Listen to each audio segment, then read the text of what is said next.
Hello વિદ્યાર્થી મિત્રો, કેમ છો બધા? મજામાં ને? મારી આ યુટ્યુબ ચેનલમાં આપ સૌનું સ્વાગત છે. તો આજે આપણે જોઈશું chapter 6 12th science, hello alkyne અને હેલો એરિન સંયોજનો. બરાબર. તો એની અંદર આજે આપણે ટોપિક જોઈશું હેલો એરિન સંયોજનોની બનાવટ. તેમાં તો પહેલાં જાણવા જેવું છે. આ ખાસ ટોપિક જોઈ લેજો, જાણવા જેવું. બરાબર. આ તમે સમજશો તો જ તમને ખબર પડશે. જો બેન્ઝીન છે એમાં આ જે કાર્બન પર આવેલો હોય ને કોઈ બી સમૂહ તેને કહેવાય ઓર્થો સમૂહ. આ કાર્બન પર આવેલો હોય તેને કહેવાય મેટા સમૂહ, અને આ કાર્બન પર આવેલો હોય તેને કહેવાય પેરા સમૂહ. બરાબર. આવો અર્થો અહીં બી આવેલો હોય તો અર્થો, અહીં મેટા, અહીં બી આવેલો હોય તો મેટા કહેવાય એને, અહીં પેરા તો અહીં બી આવેલો હોય તેને પેરા કહેવાય. બરાબર. અહીંયા કોઈ બી કાર્બન સાથે કોઈ બી સમૂહ આવેલો હોય તો આ સ્થાન પર તો એને કહેવાય ઓર્થો સમૂહ. કાર્બનના આ સ્થાન પર આવેલો હોય તેને કહેવાય મેટા સમૂહ. કાર્બનના આ સ્થાન પર આવેલો તેને કહેવાય પેરા સમૂહ. બરાબર. આ સ્થાન પર આવેલો હોય તો ચલો હવે આગળ જોઈએ આપણે કે જો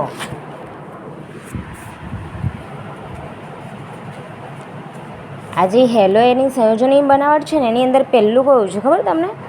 પહેલું છે હાઇડ્રોકાર્બનમાંથી અથવા અહીં કશું મૂકવું જ પડશે તો જ રહેશે,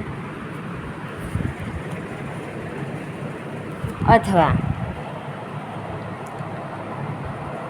ઇલેક્ટ્રોન અનુરાગી વિસ્થાપન દ્વારા. બરાબર. જો હાઇડ્રોકાર્બનમાંથી અથવા ઇલેક્ટ્રોન અનુરાગી વિસ્થાપન દ્વારા શું બનાવવાનું છે? હેલો એરિન સંયોજનોની બનાવટ. હવે જુઓ, આ છે બેન્ઝીન, એના પર છે CH3. બરાબર. આને કહેવાય ટોલ્યુઇન. બરાબર. પ્લસ X2 એટલે કે બે હેલોજન સમૂહ. એક્સને કહેવાય હેલોજન સમૂહ. એને હેલોજન સમૂહ તરીકે આપણે ક્લોરીન, ફ્લોરીન, બ્રોમિન, આયોડિન લઈ શકીએ. તો બે હેલોજન સમૂહ લઈએ છીએ. હવે અહીં છે અંધારું. હવે Fe એટલે કે આયન, ફેરિક એસિડ. CH3 આ હેલોજન સમૂહ આના પર જોડાયો છે, પ્લસ આ હેલોજન સમૂહ આ સ્થાન પર જોડાયો છે CH3. એમનું એમ જો આ ટોલ્યુઇન છે. ટોલ્યુઇનની અંધારું Fe ઉદ્દીપકની હાજરીમાં ટોલ્યુઇનની અંધારું અને Fe ઉદ્દીપકની હાજરીમાં ડાયહેલોજન સમૂહ સાથે પ્રક્રિયા કરતાં શું મળ્યા? કયા સ્થાન પર છે? ઓર્થો. તો ઓર્થો હેલો ટોલ્યુઇન અને પેરા હેલો ટોલ્યુઇન. બરાબર. શું મળે? ટોલ્યુઇનની અંધારું અને Fe ઉદ્દીપકની હાજરીમાં પ્રક્રિયા કરતાં ટોલ્યુઇનની અંધારું અને Fe ઉદ્દીપકની હાજરીમાં ફરીથી સમજો. ટોલ્યુઇનની અંધારું અને Fe ઉદ્દીપકની હાજરીમાં ડાયહેલોજન સાથે પ્રક્રિયા કરતાં ઓર્થો હેલો ટોલ્યુઇન અને પેરા હેલો ટોલ્યુઇન મળે છે. બરાબર. ઓર્થો સ્થાન પર છે એટલે ઓર્થો હેલો, પેરા સ્થાન પર છે પેરા હેલો ટોલ્યુઇન મળે. બરાબર. આને કહેવાય ટોલ્યુઇન. તો અહીં લખવું હોય તો શબ્દમાં જ ના લખાય. એરિન સંયોજનોની જો આ બેન્ઝીન ચક્ર છે, બેન્ઝીન છે એટલા માટે એને એરિન કહેવાય. જો ખાલી RCH3 હોત તો એને કહેવાય આલ્કાઇલ. બરાબર. આલ્કાઇલ. પણ આ બેન્ઝીન પર છે એટલે એને કહેવાય એરિન સંયોજનોની આયન એટલે કે Fe અથવા આયન 3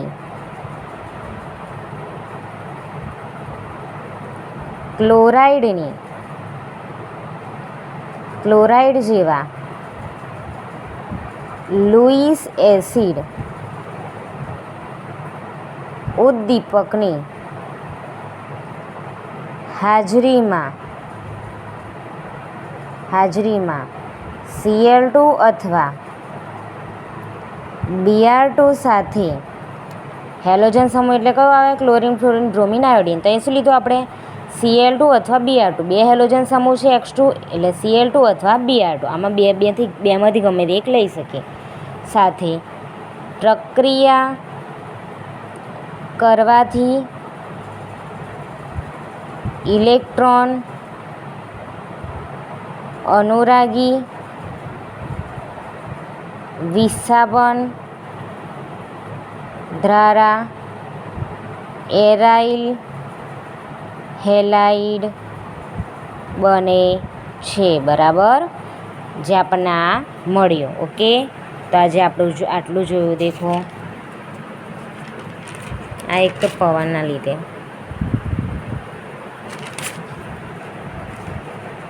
ઓકે વિદ્યાર્થી મિત્રો, જો તમને અમારો વિડીયો ગમ્યો હોય તો લાઈક, શેર અને સબસ્ક્રાઈબ કરજો. મળીએ નેક્સ્ટ વિડીયોમાં.